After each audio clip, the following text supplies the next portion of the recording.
Ayan mga kaagar, good morning. So mga kaagar, nandito tayo ngayon sa ating Dimo Farm para ipapakita sa inyo kung ano yung status ng ating tanim dito sa ating Dimo Farm, ng ating Agarwood Dimo Farm sa Trinto, Agusan del Sur. So mga kaagar, itong Dimo Farm natin, itong mga tanim natin ngayon na nakikita niyo.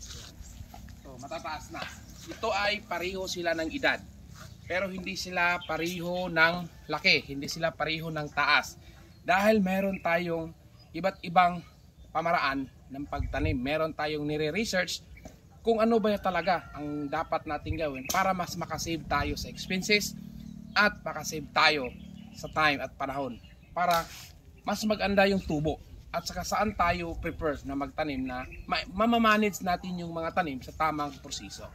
So ipapakita ko sa inyo mga kaagar ito. Ito dito banda mga kaagar, kung makikita nyo, nasa 15 to 15 feet na yan lahat. Ito namumunga na to lahat mga kaagar. Mayroon na po itong bunga. So ang laki ng ating tanim is kasing laki ng ating braso. Ayan, kasing laki. Ang edad nito mga kaagar ay nasa mag 3 years ngayong March 21, 2025. Ito ay tinanim noong March 21, 2021. So magtatatlong taon siya ngayong next year. So yung ima, lapit ka dito konti. Kung may papakita ko sa inyo itong tanim na to at saka doon sa loob ay magkapareho. Pareho sila ng edad sa pagkuha ng buto, sa pag-germinate, pero magkaiba ang pagtanim. Magkaiba ang proseso sa pagtanim. Papakita natin dito sa loob kung ano ang diferensya ng bawat puno.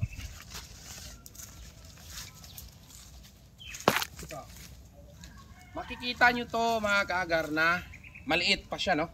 Maliit. So ito ay magkakapatid to sila lahat, no? Ayan. Ito ay maliit kasing nasa 5 feet pa siya. Yung ano niya, yung kanyang katawan ay nasa parang daliri pa siya kalaki. Bakit yung iba ay ito? Makikita nyo na malaki na. Ito maliliit pa.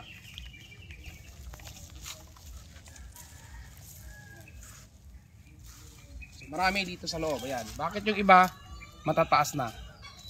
Ayan.